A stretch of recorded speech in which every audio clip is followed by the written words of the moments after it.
Hello, and welcome back to another Eduonics tutorial. In this section, we're going over effects and techniques in Photoshop. And in this video, we'll be drawing more focus to our subject by blurring out the background. Naturally, our eyes are drawn to crisp edges and clear details, rather than blurred edges and muddy details. This is what gives us a sense of depth and spatial awareness. Usually, as a photographer, you'd be able to manually adjust the focus using the settings on your camera before you take the photo. But how would you go about changing the focus after you've taken the photo? In this tutorial, we're going over some of Photoshop's blur features to see if we can blur the background of this pre-existing photo and create the illusion of some extra depth. Blurring the background can be a very effective way to put all the attention on your subject in the foreground. So the first thing I'll have to do is to separate my subject from the background. I'd like to isolate this lady so I can place her on her own layer. To do that, I'll go to my Tools panel and grab the Quick Selection tool. Then I'll just start dragging to create my outline. Now the Quick Selection tool is probably the easiest selection tool to just pick up and start using. But you may notice that with that convenience comes some setbacks. I'll show you what I mean once I'm done making my outline. Again, I'm just trying to make a general outline of this lady, and if there's any areas I want to remove from my selection, I can just hold the Alt key and drag in those areas to remove them. This selection should be pretty easy to make. The only tricky area will be the top of her hair, since it's not only kind of wispy, it also sort of blends in with the tone of the background at the edges. Okay, that looks pretty good. Not a perfect selection, but it's about as good as I'm going to get with the Quick Selection tool. Before I proceed with isolating this from the background, I just want to get a closer look at it. You see, the selection might look okay from this distance, but that doesn't mean that it's going to look as good up close. With my selection still active and my background layer still selected, I'm just going to go down to the bottom of the Layers panel and click the New Layer Mask button. Now with the background masked out, I can get a much better idea of what the selection actually looks like. Now I'll switch to my Zoom tool by hitting the Z key on my keyboard so I can get a closer look. As I push in here, you can see this selection is really not so good at all. It's picking up her clothes pretty well, but as I move into the hair, you can see that the edges are suffering very badly. They look all jagged, messy, and inconsistent. Sometimes that's the trade-off with using the Quick Selection tool. You can make a very general selection very quickly, but be prepared to deal with some very poor edges. I'm going to take a couple steps back. First, I'll zoom back out.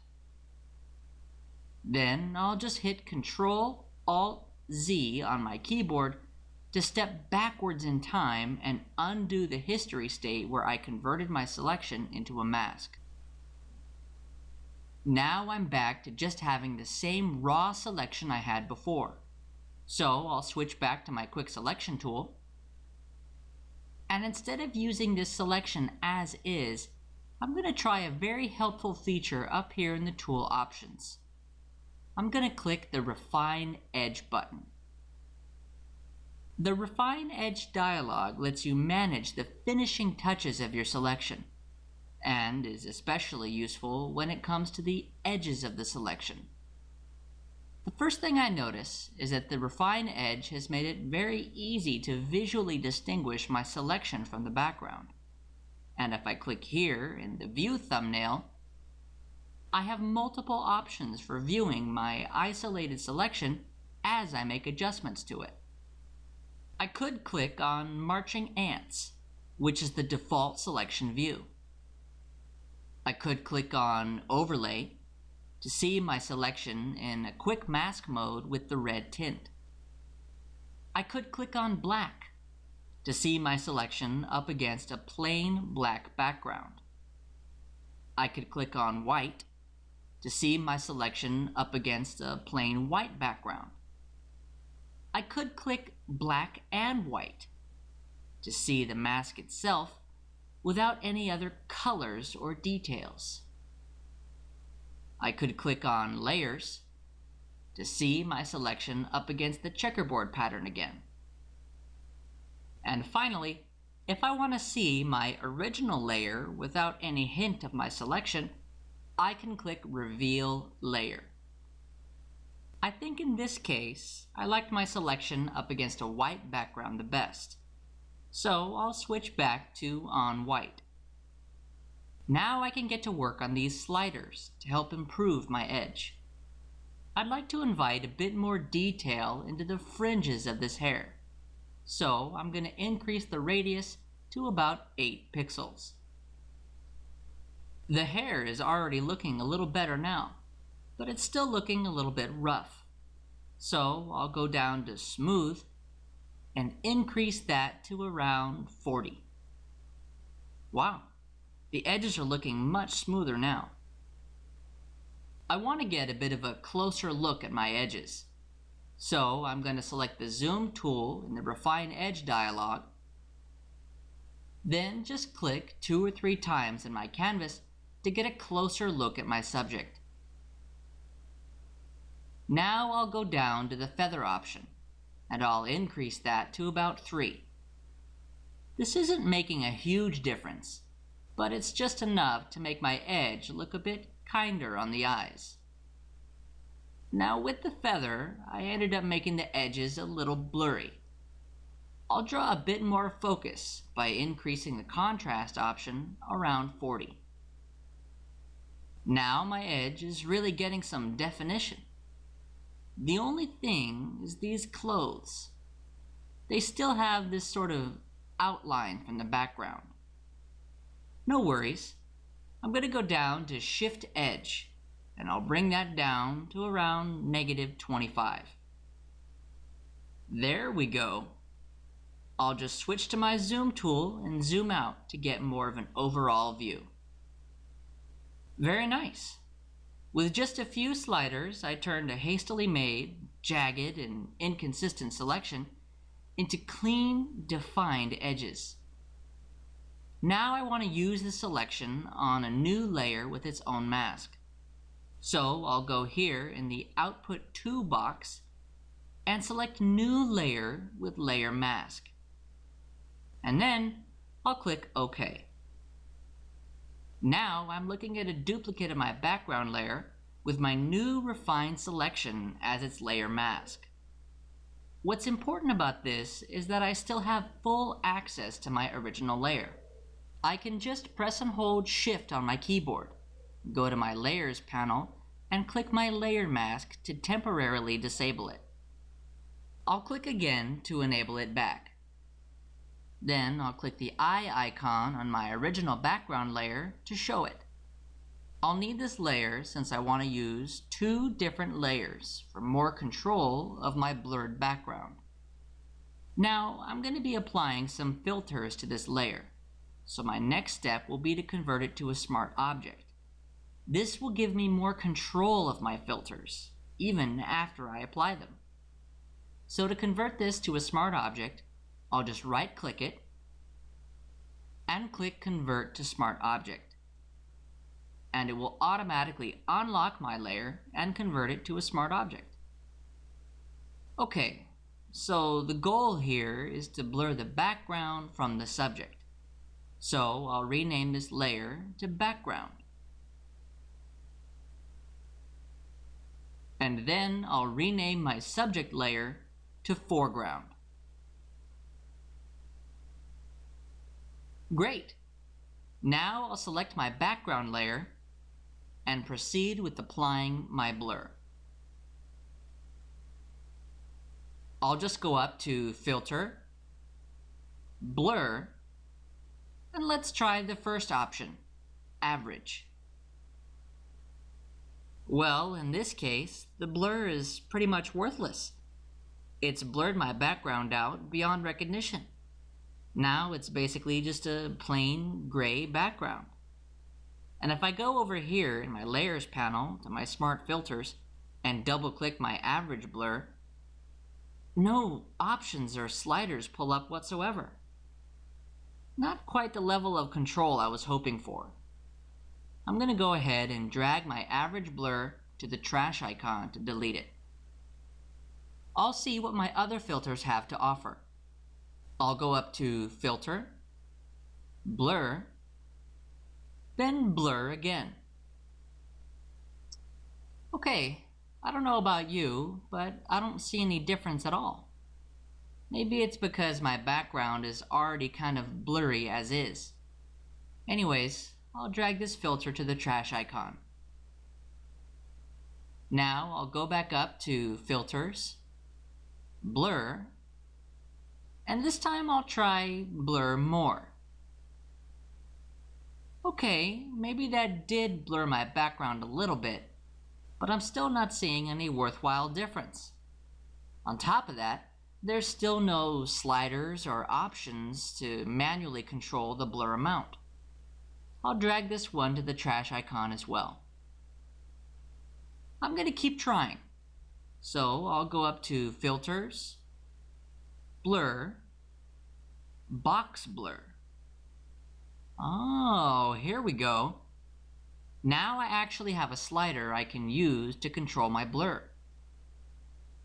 Finally, I can make my background as blurry as I want. The only problem I'm seeing is that since this blur is influenced by a box shape, it seems to be pushing all edges out from themselves in each direction individually. As a result, I'm not really getting the soft, natural blur I'm looking for. I'll cancel this and go back up to Filters, Blur, and Gaussian Blur. Alright, I'm getting the same sort of radius slider I had before. I'll try increasing it. Ah, there we go. Now do I not only have a blur that I can control, it is also giving me that soft, feathery naturalness I wanted. Very cool. I'm going to go ahead and cancel this for now because I want to see what else Photoshop has to offer. I'll go back up to Filter, Blur, Motion Blur. This one is very interesting. Like the box blur, it pushes straight out. But unlike the box blur, it only seems to blur out in two directions. This allows me to simulate the illusion of movement with my blur. Very interesting.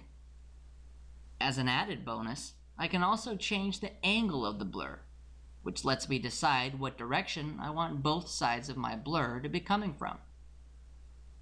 I'll hit Cancel, go up to Filters, Blur, and Radial Blur.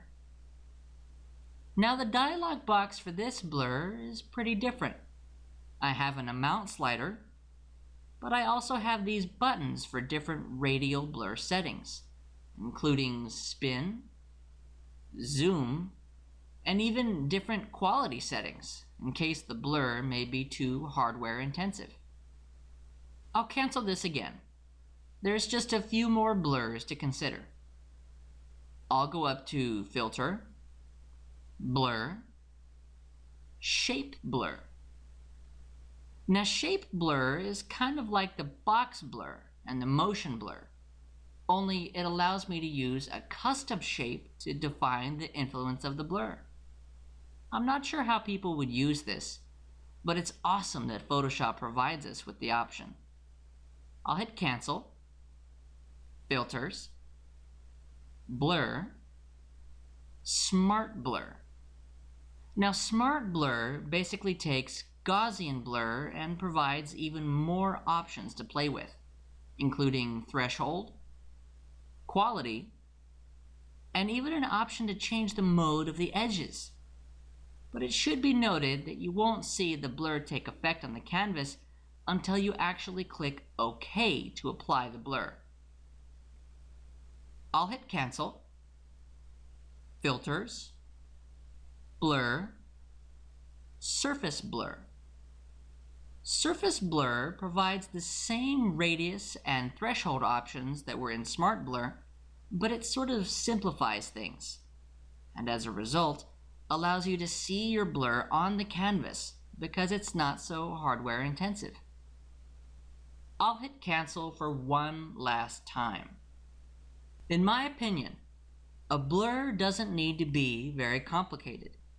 It just needs to feather out the details of your image so you can draw focus to the crisp edges in other areas of your image, like your foreground. It's because of this that I like the Gaussian blur the most. I'll go up to Filters, Blur, Gaussian blur. The Gaussian blur is quick to pull up, simple with just one slider to worry about, and the blur itself is easy on the eyes. And finally, you can see all your changes in the canvas in real time. I'm going to bring my Gaussian blur radius up to 15 pixels and click OK. And since the layer I'm applying it to is a smart object, I can always double click it in the Layers panel and change it to whatever I like. Okay, that will do it for background blurring. I'll go over another effect and technique in the next video.